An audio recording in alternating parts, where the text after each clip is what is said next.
Bismillahirrahmanirrahim. Alhamdulillah nahmaduhu wa nasta'inuhu wa nastahdihi wa nastaghfiruh wa na'udzu billahi min shururi anfusina wa min sayyiati a'malina, man yahdihillahu fala mudilla lahu wa man yudlil fala hadiya lahu.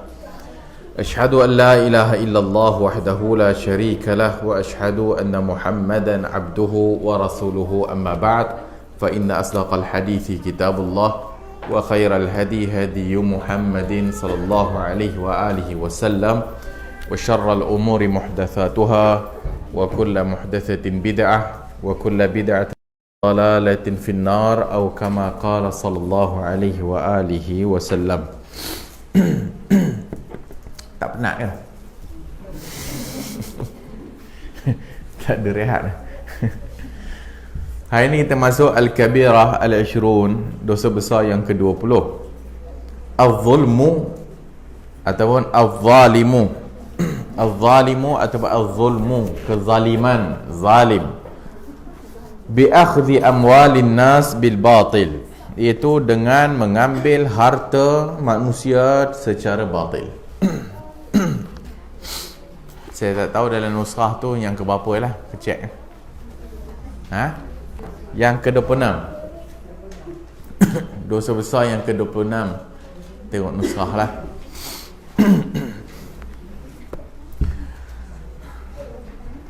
Zalim secara umum adalah meletakkan sesuatu pada tempatnya. Kezalim. Dalam secara umum, kezaliman masuk dalam macam-macam bab lah, dan zalim pelbagai cara. Tapi yang paling utama ataupun yang paling banyak ataupun paling disebut dalam banyak riwayat adalah mengambil harta manusia secara zalim ataupun mengambil harta manusia secara batil. Bi akhzi amwalin nas bil batil, iaitu mengambil harta orang secara tak betul. Secara batil maksud secara tak betul atau secara haram. Allah Subhanahu wa taala firman, "Wala tahsabannallaha ghafilan amma ya'malu adh-dhalimun."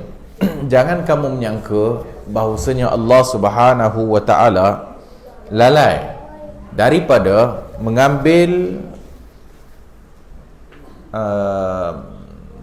memberi balasan kepada orang yang melakukan kezaliman. Jangan kamu merasa bahawasanya Allah Subhanahu wa ta'ala ni tak nampak orang yang buat zalim. Orang yang buat zalim, yang mungkin dia rasa bahawasanya Allah tak nampak. Kerana bila dia buat zalim dan dia rasa bahawasanya kezaliman yang dia buat itu macam tak ada apa-apa pun, bahkan bertahun-tahun lah dia berzalimi orang, elok bahagia pula hidupnya, kan? Maka Allah Subhanahu wa ta'ala menangguhkan, atau Allah Ta'ala tak memberikan balasan kepada orang yang zalim ni time tu lah. Maka sebab tu Allah sebut tadi, wala tahsabannallaha, jangan kamu menyangka Allah Ta'ala tu lalai daripada mengambil tindakan kepada orang yang melakukan kezaliman. Innama yuakhiruhum liyaumi, sesungguhnya Allah Subhanahu wa ta'ala yuakhiruhum, melewatkan, menangguhkan, yuakhiruhum liyaumin tashkhasu fihi al-absar muhti'in. Sesungguhnya Allah Subhanahu wa ta'ala memberi tangguh kepada mereka sampai hari yang pada waktu itu mata mereka terbeliak. Maksudnya pada hari kiamat besok. Muqdi'i ru'usihim la yartaddu ilaihim tarfuhum wa afidatuhum hawa'un wa anzir. Dan panjang lagi ayatnya. Itu dalam surah Ibrahim ayat 42 sehingga 45. Maka kezaliman yang dibuat kepada manusia semuanya adalah di bawah pengawasan Allah. Dan semua kita tahu bahawasanya dalam bab-bab yang lalu, bahawasanya setiap kita ni ada malaikat yang menulis sama ada amalan baik ataupun amalan buruk. Maka amalan kezaliman yang dibuat ni, Allah Subhanahu wa ta'ala pada kebiasaannya akan menangguhkan ataupun melewatkan, bagi dia seronok dulu dengan kezaliman yang dibuat kepada orang. Nanti akhirnya Allah Subhanahu wa ta'ala pada hari kiamat akan terus saja mengazabnya dengan azab yang berat. Qala Allah Ta'ala, Allah berfirman, وَلَا تَأْكُلُوا أَمْوَالَكُمْ بَيْنَكُمْ بِالْبَاطِلِ وَتُدْلُوا بِهَا إِلَى الْحُكَّامِ. Dan jangan kamu makan, wala ta'kulu, jangan kamu semua makan amwalakum, harta benda kamu, bainakum, di antara kamu, bil batil, dengan cara salah ataupun dengan cara batil. Wa tudlu biha ila al-hukam, dan kamu membawanya kepada hukam, itu kepada pemerintah. Maka firman Allah dalam surah Al-Baqarah 188, wala ta'kulu, jangan kamu makan amwalakum, harta benda kamu, di antara kamu secara batil. Hak ni macam umum juga.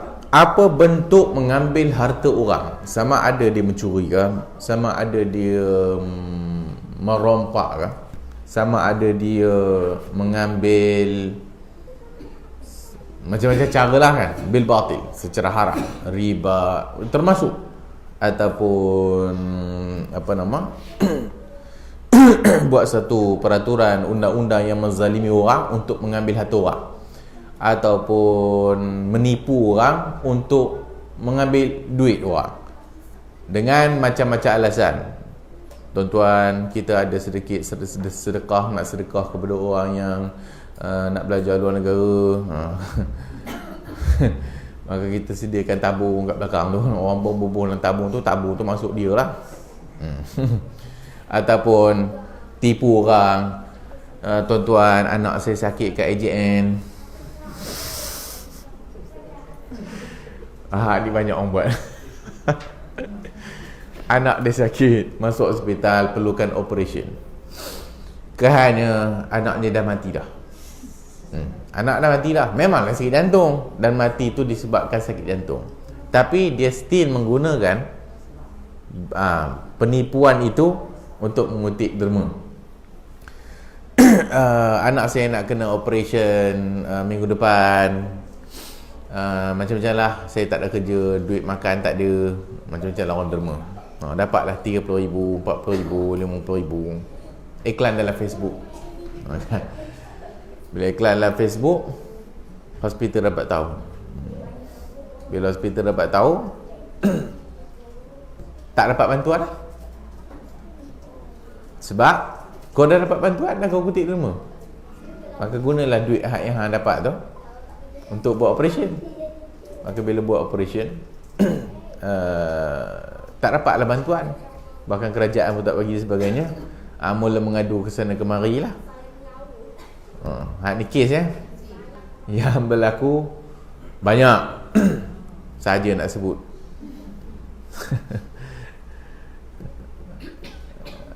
Iklan pula dah. Ini hadiah Akmal nanti potong bahagian ni. Siapa-siapa yang ada dengar dalam Facebook atau apa-apa iklan anak masuk AJN, cek dulu cek dulu. Telefon start KL, so kita boleh cek betul ke tak. Kerana banyak kes penipuan. So bila banyak kes penipuan, bila undang-undang jadi strict ataupun dia tak dapat bantuan, maka dia menyalahkan orang. Sedangkan dia telah pun iklan kesana kemari, dapat duit dan sebagainya, maka itu semua masalah dia lah. Datang saja ke AJN tu, ada je ruangnya. Sama ada kerajaan ke, NGO ke, zakat ke. Hari kemarin potong bahagian ni ni iklan sikit. Patah balik kepada isu kita, bohong. Pentingnya bohong dan buat zalim, mengambil harta orang secara haram. Termasuklah mungkin orang yang buat umrah, buat badal haji. Dia punya syarikat boleh buat badal haji lah sebagainya. Orang pun bagi duit badal haji, dia tak badal haji, dia bedal duit tu. Maka semua ni masuk dalam kategori bohong dan mengambil harta orang secara zalim. So takutlah apa yang Allah sebut, wala ta'kulu amwalakum bainakum bil batil. Jangan kamu memakan harta benda di antara kamu atau mengambil harta orang di antara kamu secara batil. Kemudian waqala ta'ala, kemudian Allah Ta'ala firman, innamas sabilu 'alal ladzina yadhlimuna an-nas wa yabghuna fil ardi bighairil haqq ulaika lahum 'adzabun alim. Allah Ta'ala berfirman dalam surah Asy-Syura 42, innamas sabilu 'alal ladzina yadhlimuna an-nas, sesungguhnya kesalahan dosa itu di atas orang-orang yang yazlimunan nas, yang menzalimi manusia. Sesungguhnya dosa 'alal ladzina, atas orang-orang yang menzalimi manusia, iaitu berbuat zalim atas manusia, wa yabghuna fil ardi bighairil haqq, dan mereka melampaui di atas bumi ini bighairil haqq, tanpa jalan yang benar, bighairil haqq, ulaika lahum adzabun alim, bagi mereka itu azab yang pedih, bagi mereka azab yang pedih. Maka Allah Ta'ala menyatakan lagi dalam ayat Asy-Syura 42 ni, dosa dikenakan, ataupun Allah Subhanahu Wa Ta'ala mengancam orang yang menzalimi manusia ni, maka dosanya atas dia, dan pada hari kiamat besok akan mendapat azab yang pedih. Maka hak ni semua adalah menzalimi manusia umum. Boleh jadi menzalimi manusia tu pukul dan sebagainya, nanti akan disebutnya di akhir oleh Imam Zahabi. Tetapi oleh kerana ayat umum, maka apa jenis kezaliman pun masuk dalam ni. Maka apa jenis kezaliman yang kita buat atas manusia, atas muka bumi ni, melampau atas muka bumi ni, maka semuanya akan ada dosa di atasnya dan akan ada azab yang pedih. Wa qala ta'ala, وَالظَّالِمُونَ مَا لَهُمْ مِنْ وَلِيٍّ وَلَا نَصِيرٍ.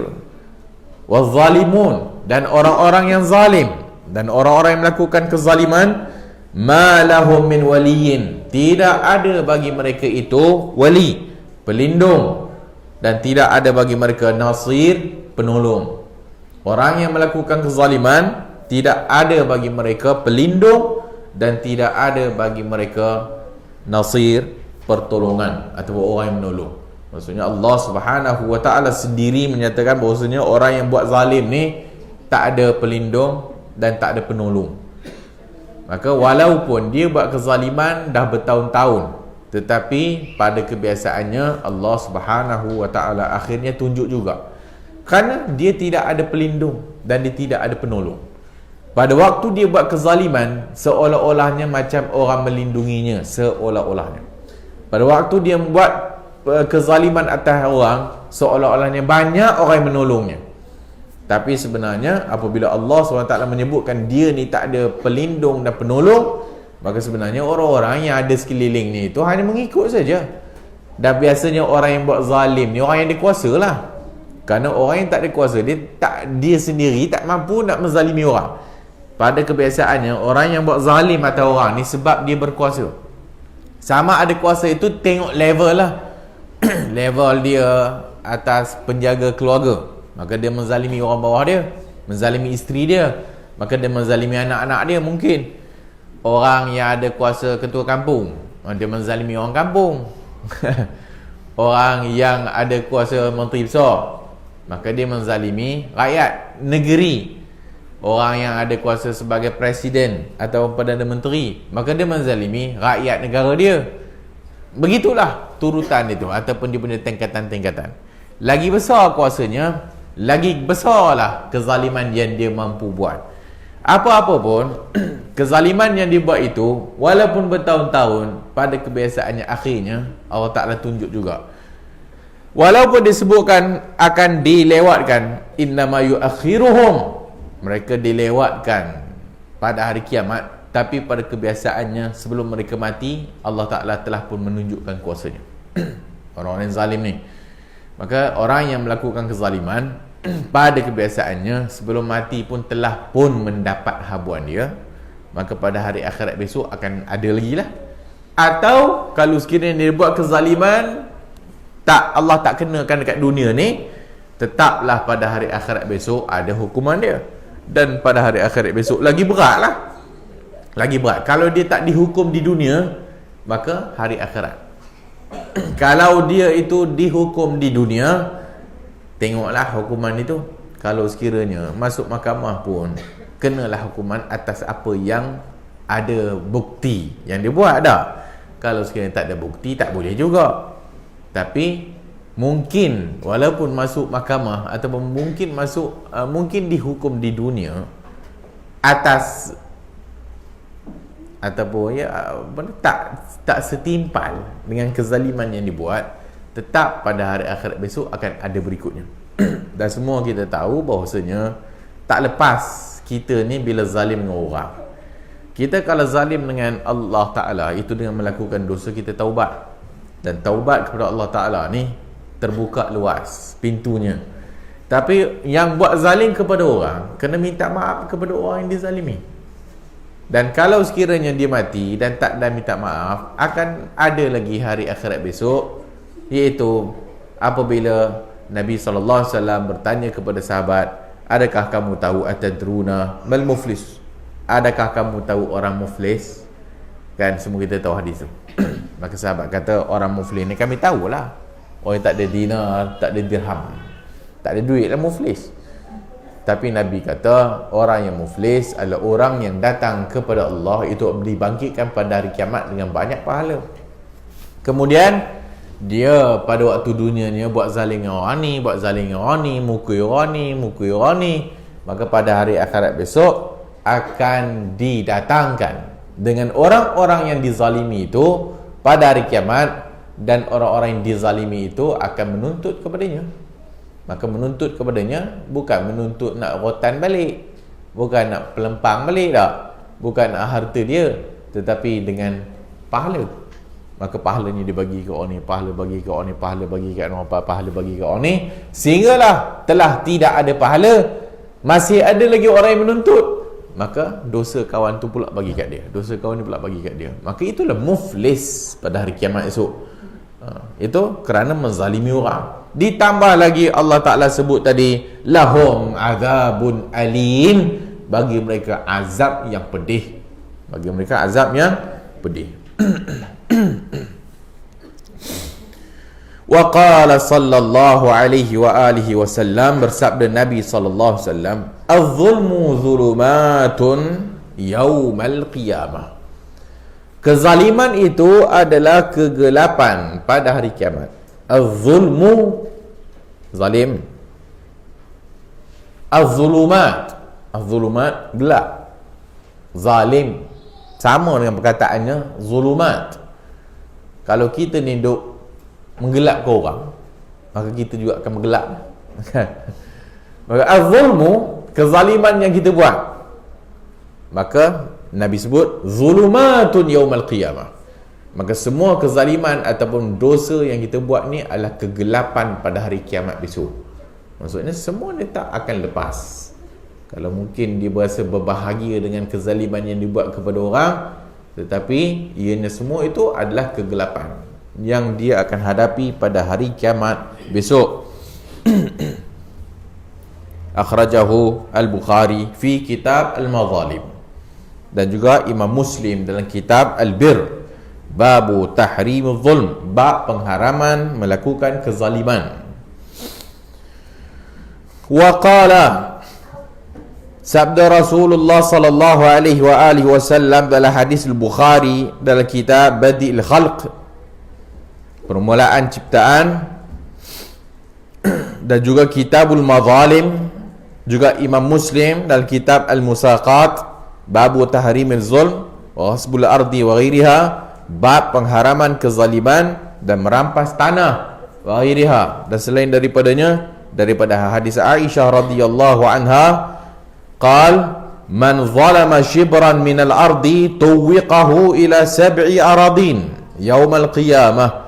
Sesiapa yang zalama shibran, sesiapa yang menzalimi kadar sejengkal, shibran minal ardi, daripada tanah, tuwiqahu ila sab'i aradina yaumal qiyamah, pada hari kiamat besok dia menanggung 7 petala bumi hak yang diambil tu. Maksudnya orang kampung ada tanah tak? Tanah tu ditanda dengan penanda yang boleh ubah. Kan? Cucuk-cucuk je main, mungkin kayu ke apa ke, hak ni tanah aku, hak ni tanah abang, atau hak ni tanah orang lain. Malam-malam hari dia ambil tu, ganjok sikit. Shibran, sejengkal. Besok pagi tak ada siapa tahu, kan? Lepas pula tak ada siapa tahu.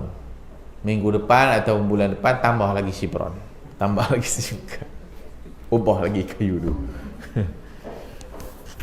Dia ingat benda tu hayyin, dia ingat benda tu ringan. Angkat pacak, cucuk pacak sebelah dia, ambil kadar sejengkal. Maka Nabi sebut tadi, man zalama shibran minal ardi, siapa yang menzalimi orang kadar sejengkal daripada tanah. Elok penanda tu dekat sini dia tambah sikit sejengkal. Maka pada hari kiamat dibebankan di belakangnya, maksudnya bubuh atas belakang badan kau tu, shibran tu bukan kadar sejengkal tu aja, 7 bawah ke bawah. Sebab bumi ada 7 lapis. Kan? Bumi 7 lapis, langit 7 lapis.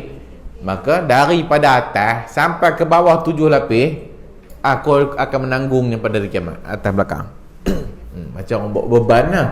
Maka beban yang ambil sejengkal tu kalilah. Dia ambil sejengkal hak besar tu kan, ke ni ke panjang, hak yang dipanjang tu kan lebar, maka dia jadi panjang lagi tak berapa banyak tu. Nampak sejengkal aja, tapi sejengkal kali berapa kaki yang diambil tu, 7 petala bumi lagi, 7 ke bawah. Maka dibebankan atas belakang badan dia pada hari kiamat. Hak ni pun tak tahu dah terasa berat benar lah. Mampu mati je. Orang terkambus dengan traktor bubuh tanah lori tu mampu dah.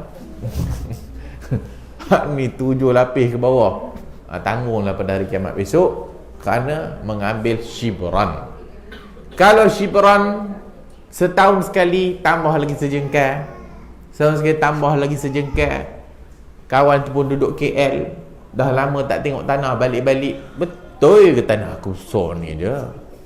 Betul lah, anda lama tak balik, memanglah nampak kecil. Kan? Betul juga lah. Tengok orang yang dia kenal tu, kawan yang dia kenal tu, kalau kurus dia tak sedar, sebab tengok selalu. Tapi kalau dah setahun 2 tahun tak balik, dah kurang kau kan, nampak beza kan. So kalau tanah hak yang dia ambil tu pun, kalau tengok harian, dia tahulah aku rasa makin kecil tanah aku ni, sebab setiap hari tengok kan. Tapi kalau dah setahun sekali balik, dah kurus tanah aku ni kan. Tapi rasanya besar tu lah juga. Nak nuduh orang pula, nak nuduh adik pula ngambil ni, udah siap pergi bergaduh. Tanah ingat senang. Harta benda mak bapak pun duduk bergaduh sakan, sampai mati 7 generasi pun duduk bergaduh tanah lagi, ataupun harta. Maka hak ni tanah. Memang sensitif sungguh lah. Walaupun tanah yang dibesar-besarkan tu bukanlah buat apa pun, penuh semak samun je. So hak ni gambaran nak bagi tahu bahawasanya itulah kadar sejengkal hak yang ambil, begitu besar sekali hak kena tanggung pada hari kiamat. Hak ni baru nak digambarkan. Tadi azabun alim, ayat yang lahum azabun alim, bagi mereka azab yang pedih tu, itu di sisi Allah. Kalau hak tara ni pun dah begitu teruk sekali, maka azab Allah Ta'ala lagi teruk lah. Wa qala ta'ala inna Allah la yadhlimu misqala dharrah. Dalam surah An-Nisa ayat 40, Allah Subhanahu wa ta'ala berfirman, sesungguhnya Allah la yadhlimu mithqala dharrah, sesungguhnya Allah Ta'ala tidak menzalimi walau satu zarah. Allah tidak pernah menzalimi. Bahkan Allah Subhanahu wa ta'ala mengharamkan kezaliman atas dirinya. Jika Allah nak buat zalim kepada hamba-hambanya, layak tak? Layaklah, dia maha berkuasa. Tetapi Allah inna haramtu, sesungguhnya aku mengharamkan kezaliman atas diriku, fala tazalamu, maka kamu juga jangan buat zalim. Kalau Allah sendiri telah mengharamkan kezaliman atas dirinya, sedangkan dia maha berkuasa dan dia layak untuk melakukannya, dia Tuhan sekalian alam, dan dalam masa sama dengan kuasa yang maha besar itu, Allah Ta'ala mengharamkan kezaliman atas dirinya, maka Allah pula kata fala tazalamu, maka kamu jangan zalim. Oleh kerana Allah sendiri yang maha berkuasa pun mengharamkan kezaliman atas diri, maka kita pula pergi buat zalim ke orang, memang melampau sangatlah. Sebab itu masuk dalam dosa besar. Sebab itu masuk dalam dosa besar, kerana dosa yang kezaliman yang Allah sendiri haramkan kepada dirinya, dan Allah Ta'ala perintahkan pula fala tazalamu, maka jangan kamu melakukan kezaliman, maka ianya suatu dosa yang amat besar. Dan barang siapa yang melakukannya, maka semua ayat-ayat yang kita bacakan tadi itu menunjukkan begitu besar dosa tersebut. Atau hadis qudsi, ya ibadi inni haramtu, wahai hamba-hambaku, aku mengharamkan kezaliman atas diriku, fala tazalamu, maka janganlah kamu menzalimi, ataupun jangan kamu menjadikan di antara kamu itu kezaliman. Maka kezaliman adalah satu dosa yang amat besar sekali. Allah Ta'ala tidak mengazab hambanya kerana satu dosa yang dia buat, dua dosa yang dia buat, tetapi disebut bahasanya satu orang itu akan ditimbangkan. Faman thaqulat mawazinuhu, sesiapa yang timbangan amalan salehnya berat, maka syurga. Barang siapa yang timbangan timbangan dosanya lebih besar mengatasi pahalanya, maka itu layaklah dizalimi, layaklah untuk Allah azab. Walaupun demikian, Allah Subhanahu wa Ta'ala boleh saja mengampunkan dosanya, dosa-dosa para hambanya, seperti yang telah banyak kali kita ulang. Akidah ahli sunnah kepada pelaku dosa tak? Akidah ahli sunnah kepada pelaku dosa, maka dia dekat dunia dia berdosa lah, sebab dia melakukan maksiat kepada Allah Subhanahu wa Ta'ala. Tapi apabila dia mati, urusannya diserahkan kepada Allah. Allah Ta'ala boleh saja mengampunkan dosa-dosa yang hamba itu buat dengan rahmat dan kasih sayangnya, dan Allah Ta'ala juga boleh mengazab kerana keadilannya. Dan jika Allah Ta'ala mengazab pula orang yang ada la ilaha illallah, tidak kekal pula dalam neraka. Allah tidak pernah zalim. Yang menzalimi diri sendiri adalah hamba-hambanya. Adakah orang-orang yang tidak mendapat hidayah itu kerana Allah zalim? Tak. Allah tak pernah buat zalim, bahkan haram atas diri Allah melakukan kezaliman. Maka orang-orang yang tak mau, ataupun orang-orang yang tidak diberi hidayah itu kerana mereka sendiri yang tidak mau menerima hidayah Tuhan. Hidayah Allah Subhanahu wa Ta'ala Allah beri kepada orang yang mau, kan? Siapa yang betul-betul berusaha, maka Allah akan tunjukkan jalannya. Tapi sesiapa yang memang tak mau menerima hidayah Allah, maka Allah tak perlulah bagi kat dia, sebab dia sendiri yang tidak mau. Kalau kita tengok orang, anak kita kalau dah malas mengaji, kan, kita pun tahu kau ni memang aku tak tahulah, exam kan, tengok TV kerjanya. Kalau cerdik tak apa, tengok TV mentara mana pun cerdik. Tapi kalau dah tak berusaha, tak dapatlah apa orang kata tak dalam exam. Kalau anak murid, seorang cikgu tahu, dia tengok anak muridnya, dia ni macam tak ada harapan. Kan kita tahu kan, tengok anak murid kita ni, hak ni rajin, hak ni insyaAllah lah. Tengok gayanya, tengok macam mana performance dia dalam kelas dah, kenal dah. Hak ni lah, hak ni cukup-cukup makan lah. Hak ni entah lah. Kan? Walillahil masalul a'la. Bagi Allah tu perumpamaan yang maha tinggi lagi lah. Satu orang hamba yang tidak mau hidayah dia. Allah dengan ilmunya yang maha luas, dengan ilmu yang mengatasi segala-galanya, Allah tahu satu orang hamba itu nak hidayah ke tak. So kalau sekiranya dia tak mau, itu atas pilihan dia. Allah tak pernah menzalimi hamba-hambanya. Kehendak manusia di bawah kehendak Allah Azza wa Jalla. Allah bagi manusia kekuatan, kuasa untuk memilih. Sesiapa yang memilih jalan yang baik, maka dipilih untuk dia. Sesiapa yang memilih jalan yang buruk, dia sendiri yang memilihnya. Allah tak pernah zalim, dan Allah tidak pernah menjadikan satu orang itu engkau neraka. Tak, Allah memberi mereka pilihan, dan Allah bagi mereka akal. Allah turunkan nabi-nabinya, Allah turunkan Quran, kalam dia. Untuk apa? Kalaulah Allah tidak mahukan manusia ni nakkan hidayahnya, dah tak perlulah turunkan Quran. Apa faedahnya? Bahkan Allah pun tak perlu kepada kita, kan? Allah tak perlu kepada hamba-hambanya. Kita buat semayang betul-betul pun Allah tak rugi apa-apa, tak dapat untung apa-apa. Kita malas semayang pun Allah tak rugi apa-apa.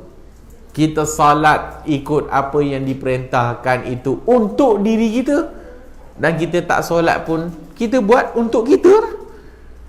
Allah tidak memerlukan solat kita. Allah tak perlukan kau ninggalkan puasa. Allah tak perlu. Tapi Allah suruh buat tak? Bila Allah suruh buat, nak tengok nak buat ke tak. Kalau kau tak nak buat, suka tingkau lah, kan? Allah tak rugi apa-apa. So dengan kita melaksanakan amal ibadat, Allah tak menambah apa-apa keuntungan untuk diri dia, kerana dia maha kaya. Kalau kita buat suatu maksiat pun, Allah tidak akan rasa rugi pun, kerana engkau itu tak ada apa-apa. Allah Ta'ala ciptakan kau, itu atas kuasa dia, atas hikmah dia, dan Allah Ta'ala perintahkan untuk ini boleh buat, hak ni tak boleh buat. Buatlah, ikutlah suka hati kau, kan?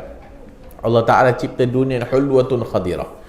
Allah Ta'ala cipta bumi ni bagus, cantik dan manis. Wallahu mustakhlifukum fiha. Allah jadikan kamu untuk menguruskannya, dan Allah nak tengok kau nak buat macam mana.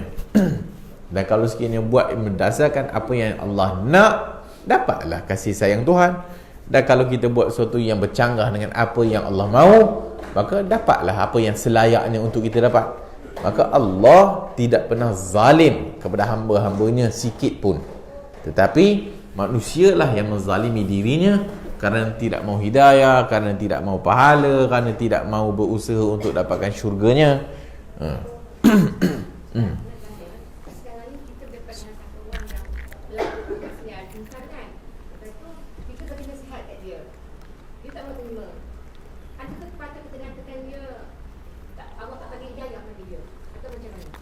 Kita tak ada hak untuk kata Allah tak bagi hidayah kat dia. Sebab kita pun tak tahu Allah nak bagi ke tak.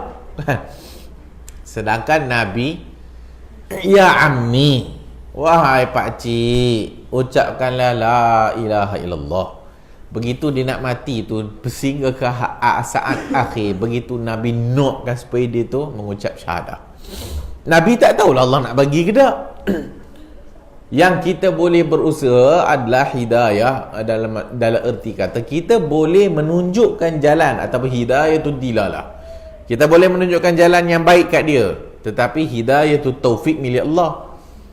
Dia mau ikut tak mau ikut, itu milik Allah.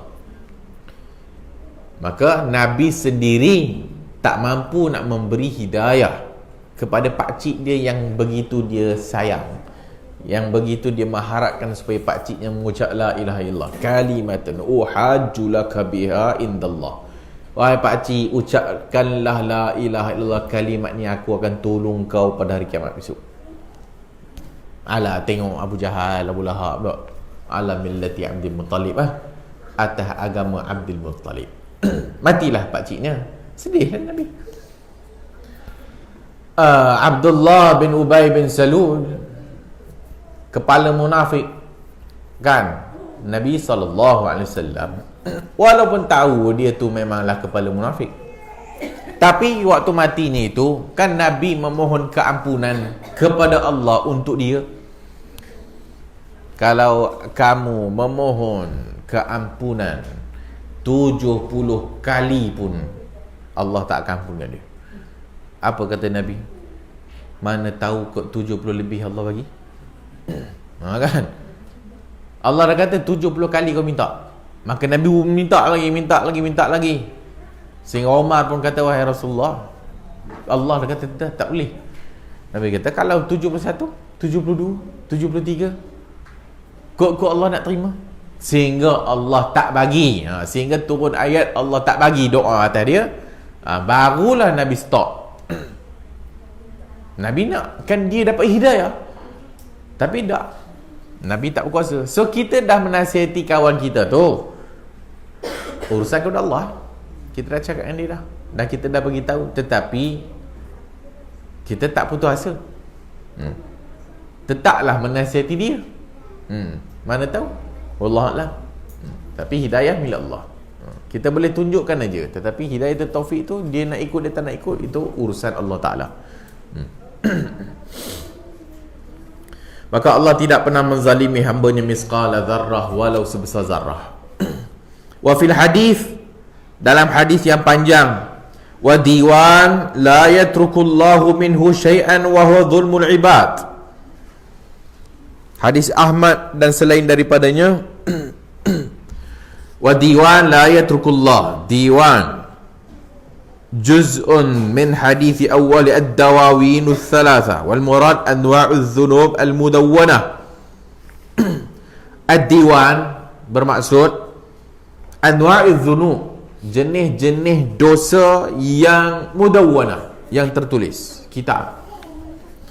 Wad-diwan maksudnya tulisan yang Allah tak akan meninggalkannya. La yatrukuhullahu minhu syai'an wa huwa dhulmul ibad, iaitu menzalimi hamba-hambanya. Maksudnya catatan kitab amalan dia dibuat kezaliman kepada manusia, kepada hamba-hamba Tuhan, tak akan terlepas pandang sikit pun. Maksudnya tak akan Allah tinggalkan. Dosa lain Allah boleh hapuskan. Dosa lain Allah kata, ini aku dah ampunkan, hak ni aku dah ampunkan, hak ni dah aku ampunkan, hak ni dah aku ampunkan. Tapi hak ni seolah-olahnya ya la yatrukullahu, Allah tak akan meninggalkan sikit pun kezaliman yang kamu buat berhamba. Berikutnya, wa qala alaihi salatu wassalam, matlul ghani zulmun wa min akbariz zulm al-yaminul fajirah ala haqqi alaih. Kata Nabi sallallahu alaihi wasallam dalam hadis Bukhari, babu matlil ghani zulm, bab matlul ghani. Apa maksud matlul ghani zulmun? Satu orang yang kaya, mampu nak bayar hutang tapi tak bayar hutang. Matlul ghani, penundaan hutang orang yang mampu membayar hutang, zulmun, kezaliman. Maksudnya dia mampu, bukan tak mampu. Orang kaya pun, tapi memang dia duduk lambat saja. Tak nak bayar hutang, memang tak nak bayar hutang, sedangkan dia boleh bayar hutang. Maka itu adalah kezaliman. Itu adalah kezaliman. Walau orang yang jadi orang yang memberi hutang itu dah lupa dah hutang dia. Aku dah lupa dah hutang dengan dia, dah tak ingat dah. Yang dia tahu, dia ingat, kawan dia senyap, aku senyap je lah, kahannya dah kaya dah. Dulu waktu pinjam memanglah ada keperluan, tapi bila Allah Ta'ala telah pun memberikan dia kelebihan dari sudut harta, tak apalah, dia tak minta, biarlah. Saya pakai sudah, tak minta aja, sebab kawan hak yang bagi hutang pun dia tak ingat dah. So matlul ghani zulmun, maka hak ni merupakan kezaliman.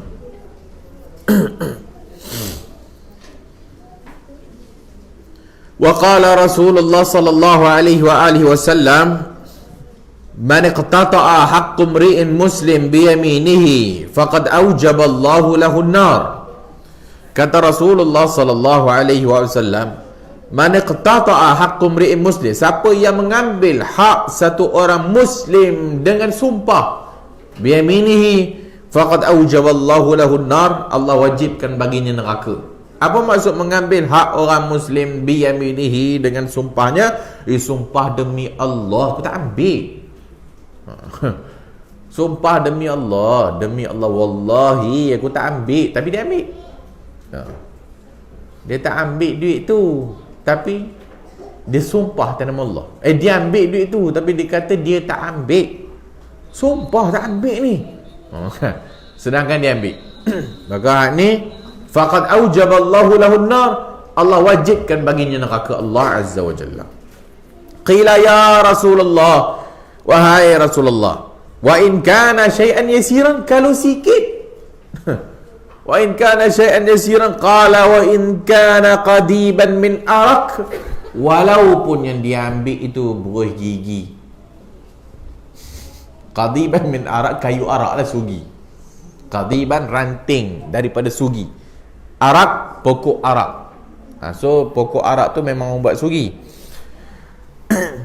Nabi kata, orang yang mengambil hak muslim lain dengan sumpah, maka wajib baginya neraka. Sahabat kata, wahai Rasulullah, kalau dia ambil tu kecil. Ya, walaupun yang dia ambil itu satu batang kayu sugi. So kayu sugi nak bagi tahu apa? Nak bagi tahu benda tak ada apa. Allah, kayu sugi pun nak bising. Memang bising. Kalau orang lah kayu sugi je pun, Allah, tak, wajib baginya neraka. Dia ada kayu sugi, kawan dia banyak kayu sugi. Satu hari tengok banyak benar kayu sugi ni, ambil satu benda tak ingat, ambil satu kayu sugi. Memang kena.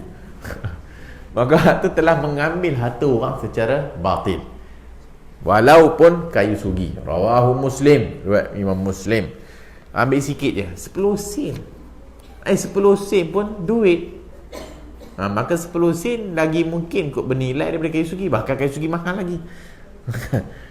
Jumpa 10 sen, dia tahu 10 sen kawan dia punya, dia ambil 10 sen. Letakkan 10 sen boleh bising. Memang bising pada hari kiamat nanti. Kan? Maka 10 sen kan, 5 sen sekalipun, 5 sen sekalipun tak boleh. Wa qala sallallahu alaihi wasallam, man ista'malnahu ala amalin fakatamna makhitan fama fawqah. Man ista'malnahu, barang siapa yang kami bagi dia kerja, ala amalin fakatamna, dan dia pun senyap, dia curi makhitan fama fawqahu, dia curi jarum. Makhitan fama fawqahu, dan apa yang lebih dari itu, kana ghululan, adalah satu orang pengkhianat.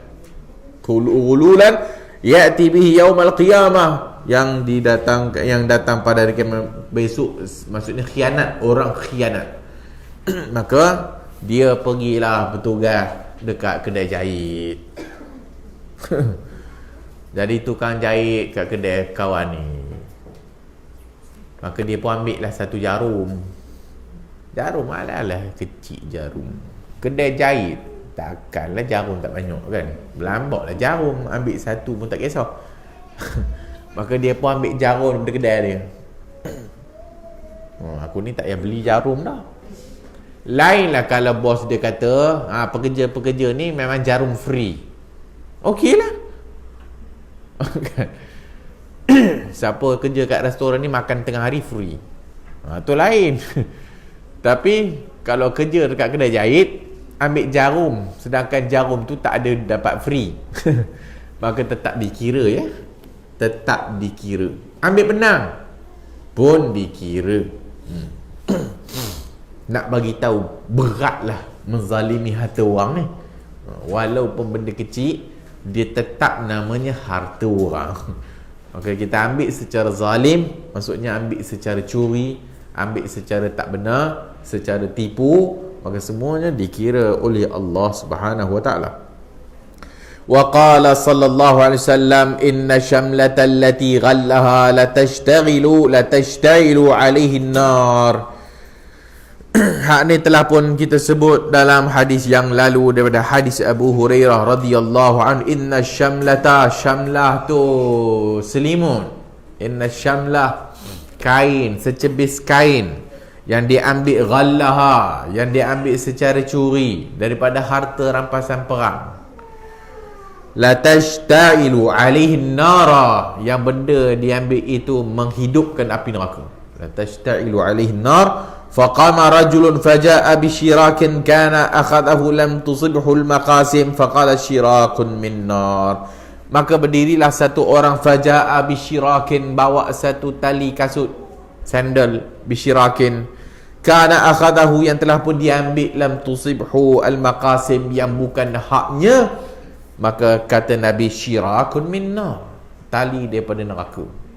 Dia kerja kedai kasut pula, curi kedai tali kasut. Ataupun harta rampasan perang itu kasut perang, apa-apalah. Yang pentingnya digambarkan benda remeh, digambarkan benda kecil pun dikira haram dan dikira menghidupkan api neraka. Bayangkan bertali-tali dia ambil dan berjarum-jarum dia ambil. Walaupun ambil secebis dan secebis dan secebis, lagi banyak dia ambil, lagi banyak ambil. Setiap hari dia ambil satu bentuk, satu batang jarum. Satu hari dia ambil satu batang jarum. Kiralah setahun berapa? 360 jarum dah dia ambil. Dihimpun. Janganlah kita rasa benda tu ringan. Lagi tambah. Dosa makin besar. Maka nak nyucinya tu payah juga. Tobat Allah Ta'ala terima, tapi nak menyucikan balik benda tu, kadang-kadang hak tu yang kita duk terima apa atas kehidupan kita tu. Wa qala rajulun ya Rasulullah in qutiltu sabiran muhtasiban muqbilan ghaira mudbirin atukaffaru anni khatayaya. Kata seorang lelaki kepada Rasulullah, aku kalau sekiranya aku terbunuh syahid ataupun mati secara sabiran muhtasiban, secara nakkan pahala Allah, muqbilan ghaira mudbir, aku berani sekali nak perang ni, tak patah balik. Patah balik tu kan dosa dalam medan perang. Maksudnya dia kata, wahai Nabi, kalau aku terbunuh dalam perang fi sabilillah, adakah aku ini akan diampunkan dosa-dosaku? Nabi kata, na'am, malingkan hutang. Na'am illa dain, dia malingkan hutang dia. Kenapa malingkan hutang? Hutang melibatkan orang, itu masalah dia. Kenapa yang lain boleh diampunkan? Kerana yang lain tu dengan Allah. Engkau banyak dosa, tiba-tiba engkau pergi berjuang, berjihad secara jujur atas nama Allah, mati syahid, memang kau memang tempat yang tertinggi lah. Maka Allah Ta'ala boleh mengampunkan dosa-dosa yang lain. Nabi kata, na'am, ya, diampunkan dosa, malaikat dain. Ada pula utang dengan orang lain. Utang tu tak akan selesai, melainkan wali dia selesaikan untuk dia atau hari kiamat esok. Rawahu Muslim. Wa qala sallallahu alaihi wasallam, inna rijalan yatakhawaduna fi malillah bighairi haqq. Orang yang mengambil harta Allah bighairi haqq, tanpa kebenaran, falahumun naru yaumal qiyamah, bagi mereka neraka pada hari kiamat. Apa maksud mengambil harta Allah? Maksud ambil harta orang lah, yang harta bukan milik dia. Wa an Jabir radhiyallahu anhu anna an-nabiy sallallahu alaihi wasallam qala li Ka'b ibn Ujrah. Daripada Jabir radhiyallahu anhu, Nabi kata kepada Ka'b bin Ujrah, la yadkhulul jannata lahmun nabata min suhtin an-naru aula bih. Tak akan masuk syurga satu daging yang tumbuh daripada penipuan, an-naru aula bihi, dan neraka itu lebih aula baginya. Qala Abdul Wahid ibn Zaid an Aslam al-Kufi an Murrah al-Hamdani an Zaid ibn Arqam an Abi Bakrin an Nabi sallallahu alaihi wasallam, la yadkhulul jannata jasadun ghudhiya biharam. Tidak akan masuk syurga badan yang diberi makan dengan benda haram. Dan yang terakhir kata al-Imam Az-Zahabi, wa yadkhulu fi hadzal bab dan masuk dalam bab ini al-mukkas al-ushar wa huwa jabil al-makus wa ad-daraib wa waqa' khilaf syadid bain al-fuqaha fi madha jawadu fard ad-dawlah ad-daraib 'ala an-nas wa dhahaba ghayr wahid min al-muhaqqiqin ila jawadi dhalika bi syart al-hajah wa an yad'u an-naf' lin-nas bi 'ammah. Masuk dalam bab ini, maksudnya bab zalim atas orang adalah pemungut cukai. Nak kena kerajaan ni. Ada khilaf syadid, ada khilaf yang banyak di kalangan fuqaha. Sejauh mana seorang penguasa boleh mengutip cukai? Fi mada jawaz fardid daulah, sejauh mana negeri atau negara boleh mengutip daraib ala nas, boleh mengutip cukai atas rakyat. Wa dhahaba ghairu wahidin minal muhaqqiqin ila jawazi dhalika, maka para ulama muhaqqiqin menyatakan boleh bi syartil hajah, dengan syarat hajat, dengan syarat ikut keperluan. Wa ya'udun nafa' lin-nas bi'ammah, dengan dikembalikan manfaat kepada umum. Wa ilaihi mala Ibnu Taimiyah wa Ibnul Qayyim wa Syatibi wa ghairuhum, dan demikian juga lebih cenderung pandangan itu oleh Ibnu Taimiyah, oleh Ibnul Qayyim, Asy-Syatibi dan selain daripada ulama. ولصلاح الدين سلطان أطروحة الدكتورة المتبوعة بعنوان سلطة ولي الأمر في فرض وظائف مالية ضرائب. Maksudnya dalam bab mengutip cukai juga, kalau sekiranya kerajaan mengutip cukai melampau-lampau tingginya tanpa ada hajat, maka kena juga masuk dalam bab menzalimi rakyat. So kerajaan kena tengoklah hak kadar hajat. Tu mereka tengoklah, bukan kerja kita tak. Maka hak yang kita-kita yang boleh claim tu claim lah. Yang kita claim pula tu jangan claim tipu. Claim pula anak dia 3 orang, dia bubuh anak 8. Kira ambil duit orang jugalah tu.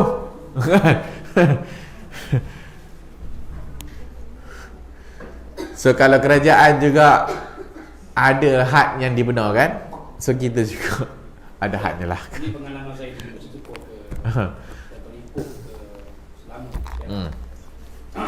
Ini dasar kerajaan dulu lah. Sekarang kita tahu.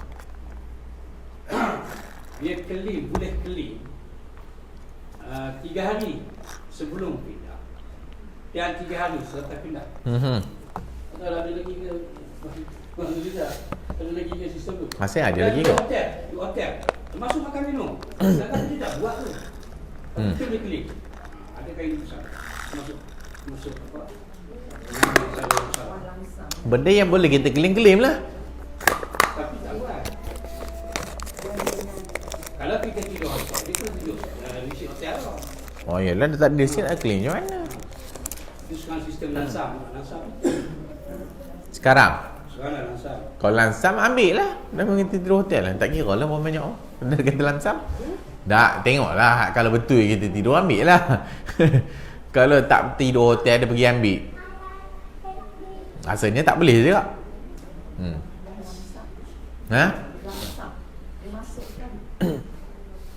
Lamsam dari yang mana? Kalau kita pada pindah, Aha. sekali masuk penginapan, lori, semua kena masuk. Makan minum. Ambil lah lamsam tu. Walaupun kita tak tidur hotel, dia masuk. Anda kalau dah masuk sekali semua dalam tu, ambil lah. Dia sebab dia telah pun menyenaraikan kategori. So kategori pindah tak pindahnya, duduk hotel ke tak duduk hotel ke, lamsam banyak ni. So memang kita ni pindah, lagi mahal dia tidur hotel. Ambil lamsam tu, memang kita berhak dapat pun.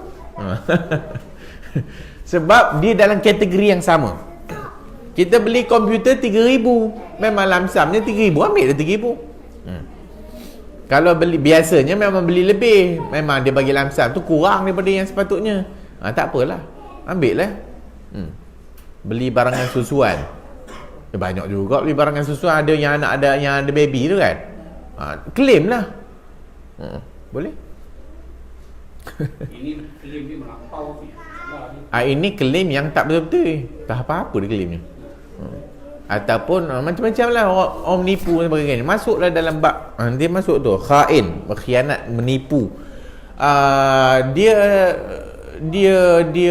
orang dia buat kontraktor buat bangunan macam-macam lah. Dia ambil lebih kan. Memang dia bubur lebih pun. Bukan lepas tu barang murah nak mampu. Yalah, tu yang betul. Rumah dah beli mahal. Barang tu katuk sekali pecah. So hak ni semua masuklah umum. So duk menipu tu, dia nak buat surau. Dia buat surau. Kontraktor tu membuat harga. Harganya tak boleh buat 2 masjid. Sedangkan dia buat surau tu satu surau kecil. Surau macam besar R&R tapi claim 2 masjid macam besar masjid negeri. Memang melampau lah. Banyaklah orang buat kerja macam ni. Lepas tu dah asyik bocor di surau tu yang dia buat tu. Hujan bocor. Hak nak pergi tampal tu lebih pula daripada harga nak kena belanja daripada yang dia dah kutip tu. Memang kena lah kan, menipu. So orang yang kontraktor ni juga masuk dalam bab menipu juga. Boleh masuk umum.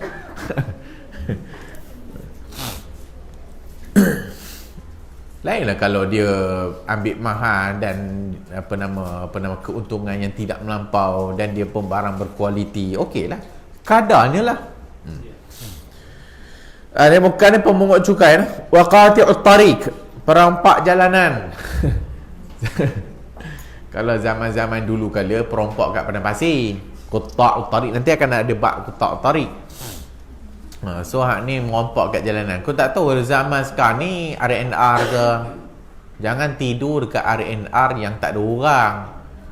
Mau dia ketuk ni pintu, dia pecah kereta, dah kena rompak kan. Itu perampok jalanan itu. Kalau dulu padang pasir, sekarang R&R ataupun highway. Perompak highway.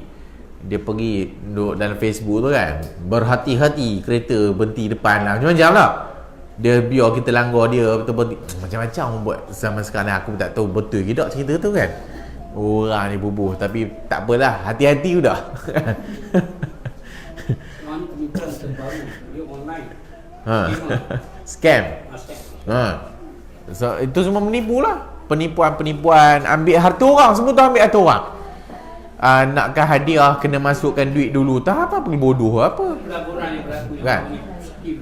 Anda benar. Dapat sila claim berapa ribu tu. Ingat ada orang nak bagi free ke duit ni? Orang bodoh je bagi free. Kan? Yang kita dapat duit pergilah. Pergi dia suruh masuk bank in lah, dulu lah, whatever lah. Nipu di siang hari. Biarlah miskin daripada ditipu bodoh tu kan.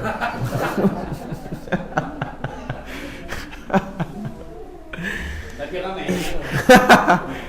Walau telah diingatkan oleh polis, walau telah diingatkan oleh orang ramai, nak juga yang kenanya banyak juga sebab duit. Kita menawarkan ni masuk kelab ke benda kan. Siapa nak tidur hotel ni, so kalau pergi Ipoh boleh tidur hotel ni yang mahal lah, kita bagilah, boleh claim. Tapi minta sebelum pergi bercuti tu, minta 3 minggu sebelum lah deposit kan. Masuk kadang-kadang masuk ada orang buat kat hotel, datang hotel kita nak tawarkan voucher ke benda kan. Sudah ni masuk kelab tu kan. Masuk kelab tu tak tahulah, ada yang betul, ada yang tipu lah. So kelebihan apa kelebihannya pergi mana-mana boleh tidur hotel. Kan dapatlah hotel mahal tu lah yang dia bagi tu. 3 bintang 4 bintang 3 minggu sebelum. Minta mahal lah cik, penuh hotel. Tak apalah, penuh nak macam mana kan. Kita pun baik kan. Kali kedua pergi bercuti, halo, penuh lah cik. Asal penuh ni bila dah dapat?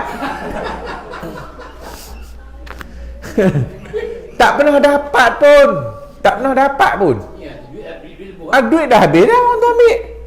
Eloklah. Orang yang kerja minta duit tu pun dah berhenti lah kerja lain dah, dia pun kena tipu juga. Banyaklah penipuan sama sekarang ni. Semua tu masuk bab ni.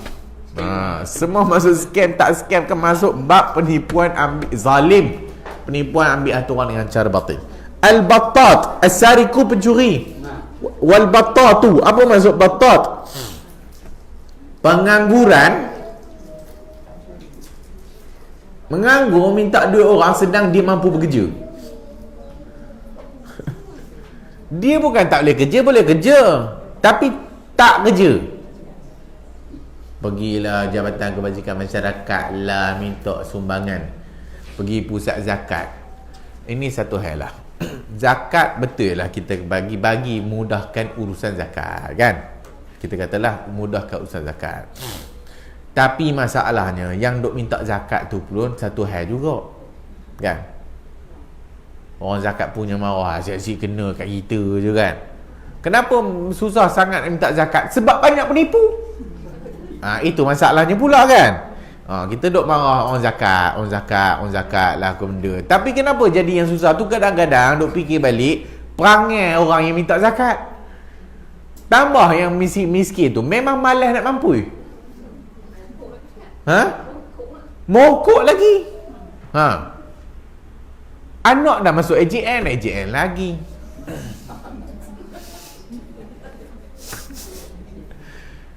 Pergi bilik imam. Ada tempat minta bantuan tak di sini? Minta bantuan. Nak balik tambang bawa anak balik Perak. Anak on the way ke AJN, ke hospital. Bapak nak balik lah, bawa sekali sebatalion anak. 4 orang, 5 orang. Hak anak dekat buat tu lah, nak balik tak ada duit. Ni seorang dah lama dah tak kerja ni ustaz, saya bawa lori aja. Ni dah anak masuk hospital memang tak kerja dah lah. Kita pun tak tahu sebelum anak dia sakit tu memang dah tak kerja dah kot. Kan? Betul, manalah kita tahu kan. Boleh jadi menipu tak nipu. Kadang-kadang kita nak bagi pun tak nak bagi sebab apa? Sebab ni kaki-kaki yang sebagainya menipu kan. Duduk minta sedekah kat traffic light. Walaupun nampak tu memang banyak orang luar, tapi kalau tak dibendungnya, orang dalam pun boleh buat kerja begitu lah.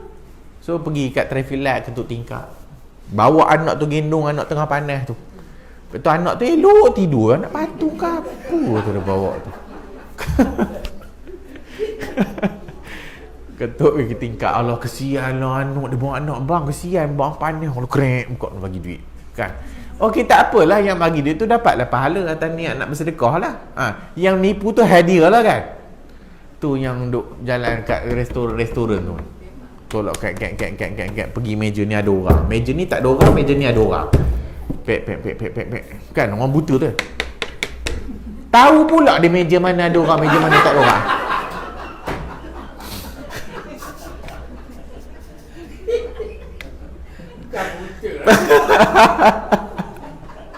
Kita tengok dia jauh, dia pek dia saja tengok. Yang mana meja ada orang memang dia berhenti. Lepas tu jalan, memang meja ni tak ada orang, laju jalan pergi meja yang ada orang. Dia ni betul-betul kerja.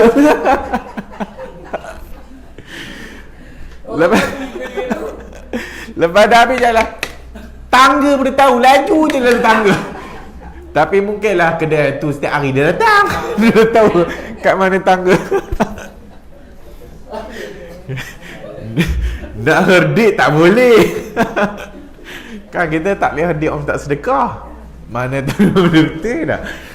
Rasanya gitu je lah, nak bagi tak nak bagi dah. Ustaz ni, aku duduk makan dengan ustaz ni memang tak pernah bagi kat orang buta ni. Ustaz ni kedekut benar ustaz ni kan. So kadang-kadang perangai orang tu. Orang Melayu kita ni yang duk minta zakat ni. Orang minta zakat, bagi kaya tang mana pun dia malas kerja. Kan kita kata, oh mazhab Syafi'i bagi sampai kaya. Betul lah tak? Bagi sampai kaya. Tapi kalau bagi sampai kaya pun, kalau dah tak reti buat kerja juga, ataupun malas buat kerja, memang tak keluarlah daripada daerah kemiskinan tu. Memang malas. Sebab apa malas? Sebab dia tahu dapat duit. Bulan ni minta lagi duit, bulan depan minta lagi, ataupun tahun depan dapat lagi duit. Datang pula kebajikan masyarakat, tunjuklah anak semua pakai spender je kat rumah kan. Bagi dapat Milo bulan ni, dapat beras lah, lagi 2 bulan dapat lagi 2 bulan dapat lagi. Kalau bagi modal, kita nak tawarkan modal nak berniaga ni, tak pandai nak berniaga, malas. So sampai kesudahlah miskinnya. Dan bukan dia pun sebenarnya senang aja, dan dia pun bukanlah nak hidup kaya sangat pun. Yang pentingnya dapat duit sambil goyang kaki. Ada estro, minta derma, dapat derma kebajikan masyarakat, dapat estro. Rumah diberi oleh kerajaan nak tolong. Kerajaan bagilah rumah ni. Depa pun pandai juga asing-asingkan keluarga. Anak dapat rumah, anak kedua dapat rumah, anak ketiga dapat rumah, bapak dah tentu dapat. Sudah dapat 4 rumah. Dapat 4 rumah, kita duduk sekali lah, sewakan rumah yang 1, 2, 3 tu. Itu yang berlaku dalam masyarakat. Kerajaan bertukar. Dan ini kisah masyarakat ya. Kerajaan bertukar. Kerajaan cek nama lain. Sebab kerajaan baru kan. Cek awak nama lain, kami sewa je. Rumah ni kami bagi pertolongan dekat keluarga sekian nama. Dah kami sewa. Cek rupanya 4 biji rumah, mereka duduk satu rumah, 3 biji buat sewa. Kan duduk goyang kaki je, free. Malah. Kita terpaksa ambil balik lah ni. Kerajaan zalim. Dah kerajaan zalim pula. Kerajaan zalim, tak menolong orang miskin. Kerajaan merampas harta rakyat. Kesian juga kerajaan ni. Hak ni tak kira lah kerajaan baru, kerajaan sebelum ni pun kena jugalah. Tapi kerajaan sebelum ni kena jugalah. Tapi sebahagian kerajaan terpaksa lah nak dapat undi. Terpaksa lah nak tarik, nanti dia tak pangkah kita. Serba salah, semua orang jadi serba salah ni. Nak ambil ke tak nak ambil ke, nak bagi ke tak nak bagi ke. Tak bagi undi, tak dapat. Ambil pula harta buat demo pula ni. Kita orang miskin, dia rampai harta kita. Kerajaan tak membantu, kau yang malas. So inilah kisah masyarakat yang berlaku. Apa-apa pun mau bagi ingat ambil harta dengan cara tak betul, masuk dalam zalim. Walau kau miskin, walau kau kategori orang miskin, tapi ambil cara harta orang dengan cara menipu, engkau miskin ke tak miskin ke neraka, tak kira orang miskin orang kaya. Neraka tak ada pula orang miskin, walaupun disebut banyaknya yang masuk neraka itu orang yang kaya, banyaknya yang masuk syurga tu orang miskin. Secara umumnya fahamnya memang betul lah, sebab orang yang kaya-kaya ni biasanya sombong. Orang miskin pada kebiasaannya merendah dan tawaduk. Tapi sebahagian kes punya banyak pula kesnya orang kaya yang bagus, orang miskin yang teruk. So bukan bermakna orang miskin mesti syurga. Dah, orang miskin juga akan ada ancaman neraka kalau tipu orang. Maka ni menganggur minta duit orang sedang ada kemampuan berusaha dan bekerja. So masuk juga dalam bab ni. So hati-hatilah yang miskin ya. Atau hati-hatilah nak ambil duit zakat ni. Hati-hatilah nak duit derma. Macam-macam lah orang buat derma ni, macam-macam. Dah kalau malas sangat buat persembahan, minta duit pun lantak engkau lah. Macam-macam cara minta duit. Wal khainu khianat wa zughli, menipu. Wa man ista'ara syai'an, dan orang yang meminjam barang orang betul tak pulang balik. Wa man taffafa fil wazni wal kail, dan orang yang menipu dalam wazan wal kail, timbangan. Wa man iltaqata malan falam yu'arrifhu, yang ambil harta jumpa tanpa bertanya siapa punya. Bab luqatah, dia jumpa harta emas, kemudian dia buat harta dia. Dia jumpa duit, dia buat harta dia. Masuk dalam bab yang sama. Wa man ba'a syai'an fihi aibun faghatta, siapa yang berniaga barang dan dia tahu ada Dia tahu ada keaiban pada barang tu dan dia tutup keaiban tu. Yang penting barang terjual. Bila beli orang datang pula, ni I dah beli barang ni, apa hal dah hancur ni? Buka-buka hancur, minta maaf lah, kita tak boleh pulang balik. Macam-macam menipu. Peniaga yang menipu. Kalau kita duduk kat luar tu, duduk kat US, kalau kita beli barang boleh pulang balik, walau tak bagi tahu sebab. Seronok juga tak? Duduk sini dah beli barang tak boleh pulang balik. Tapi ni pun kadang-kadang orang duk ambil kesempatan juga lah. Kan, beli TV sebab tu musim bola nak tengok bola lah kan. Belilah TV, kau dah pakai, bola pun habis, pulang balik. Sebab boleh pulang balik. Itu kelemahan untuk boleh pulang balik lah. Wal muqamir, judi ataupun pertaruhan. Wal mukhbir mushtari bizaid, dan orang yang berniaga dia memberitahu modalnya lebih daripada yang sepatutnya. Maksudnya isunya menipu. Dan bila dia menipu, dia nakkan menipu ataupun mengambil harta orang secara batil. Wallahu a'lam. Ada apa nak tanya? Soal ni bab kezaliman, iaitu mengambil harta orang secara zalim.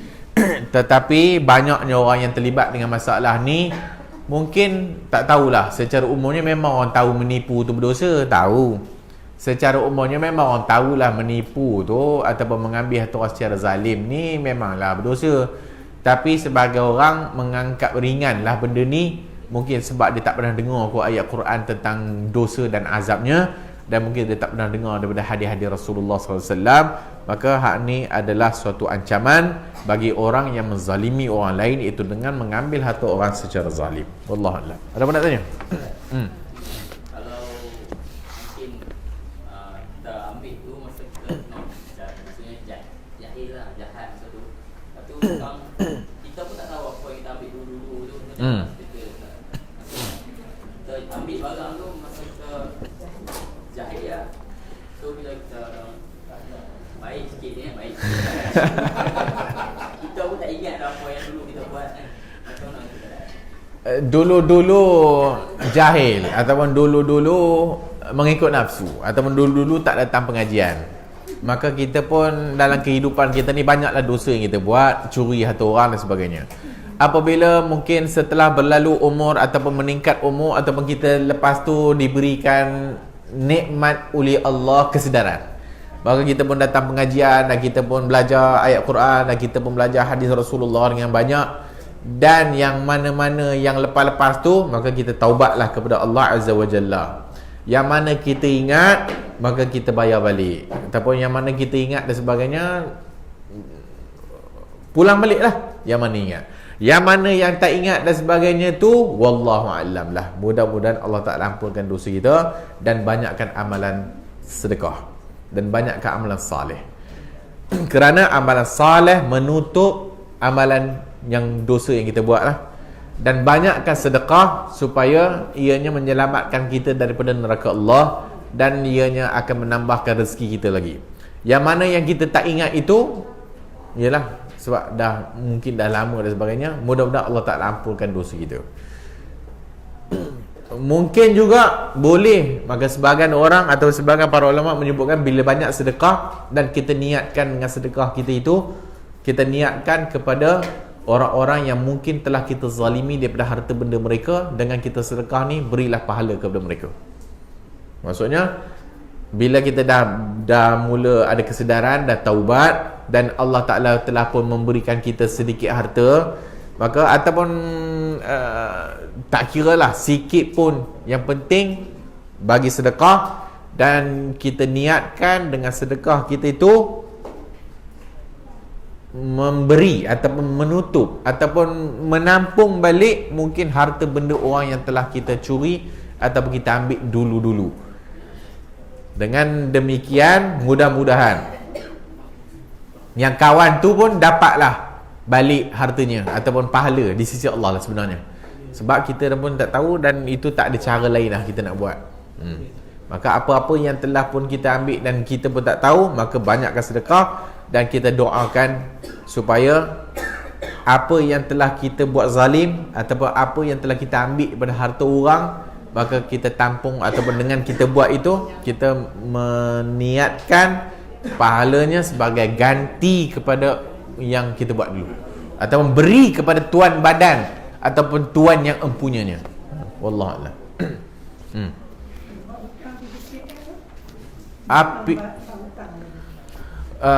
Apa yang namanya hutang wajib bayarlah. Apa yang namanya hutang wajib bayar. Tak kiralah dia apa namanya, PTPTN kah, PT tipu kah.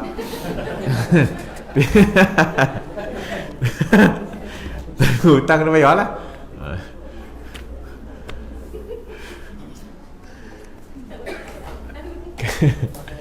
Kalau saya pun tak tahulah, ada isu sebagai PTPTN yang tak tahulah mereka ada rekod ke tak ada. Dengar-dengarnya, tak tahulah dengar-dengarnya, sebahagian rekodnya mereka tak ada. Wallah, sebab tu hak yang mana aku dulu pinjam PTPTN tak ada surat apa datang pun kat aku kan. Wallah lah, tu yang namanya hutang wajib bayar lah. Walau dengan kerajaan. Apa dia? Dah buat perjanjian hutang, tak bayar tak Ustaz? Macam mana? PTPTN tu, Aha. dah buat perjanjian hutang, Ha. kita bayar. Bayar lah. Melainkan kalau dia kata kalau dapat 4 flat tu hadiah, okey lah kan. So mana hutang kena bayar lah. Wallahualam. Ada apa nak tanya lain? Seorang suami kata dia sumber pendapatannya tu ada yang anak-anak. Aha. Dia tanggung isteri dia dan anak-anak. Adakah anak-anak dan isteri dia tu termasuk dalam golongan yang makan barang haram? Apa maksud ghuziya bil haram? Dia memakan benda haram dan diberi makan benda haram. Ghuziya diberi makan. Siapa yang diberi makan tu? Ghuziya bil haram. Kalau disebut tadi ghuziya bil haram kan, badan kita ni kalau diberi makan benda yang haram. Kalau kita menanggung orang, kita curi duit orang. So bila kita curi duit orang, kita bagi anak bini kita makan. Macam mana tu? Ha? Anak bini dia tak tahu kan? Kewajipan memberi nafkah suami. Robin Hood dia curi, kemudian aku tak tengok cerita Robin Hood, aku tak tahulah kan, orang lah kata Robin Hood tu kan. Dia curi, kemudian dia pergi sedekah tak. Yang dapat sedekah tu, adakah itu duit haram? Yang dapat sedekah tu duit sedekah orang bagi dia. Yang memberi itu duit curi. Maka yang memberi itu, walaupun dia memberi, tak dapat pahala pun. Sebab dia mencuri, dapat dosa lagi. Seorang suami wajib memberi nafkah makan kepada anak bini dia. Maka duit yang kepada anak bini ni tu nafkah wajib. Duit yang dia dapat itu dia berdosa. Dia berdosa, anak bini ni tak berdosa. Seperti yang zaman Nabi tu, bapak dia pergi bagi sedekah, anak dia datang ambil duit daripada sedekah. Maka dia ngadu kat Nabi kan, wahai Rasulullah, tadi aku bubuh dan tu, lepas tu anak aku datang ambil. Anak dia pun layak dapat. Nabi kata, engkau yang beri tu telah pun dapat pahala, kau bagi sedekah. Yang dia ambil itu hak dia.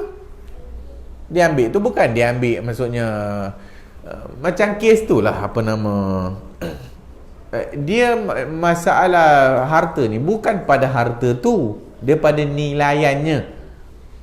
Maka kita pergi, macam kita sebut sebelum ni kan, pergi cashier kita, depan kita tu beli arak ataupun beli benda haram, dia pun bagi RM50, dia bagilah balance. So RM50 tu, kita pula lepas tu nak bayar bagi RM100. Dia pun ambil RM50 yang tadi tu, yang kawan beli haram tadi dia bagi, dia ditambah lah duit dia. Aku tak nak RM50 tu duit haram tu, aku nak duit lain. Dah, duit RM50 yang aku ambil tu memanglah kawan tu tadi bagi, tapi dapat kat aku tu balance yang aku punya. So bukan dikira pada kertas, dikira pada transaksi. So transaksi dia haram lah, sebab dia beli benda haram. Transaksi kita halal sebab kita beli dan kita menerima duit hak kita. Wallahualam. Ada lagi nak tanya? Tak ada, insya-Allah kita jumpa lagi. Bulan 4 bulan puasa lah. InsyaAllah. Subhanakallahumma wa bihamdika asyhadu an la ilaha illa anta astaghfiruka wa atubu ilaik.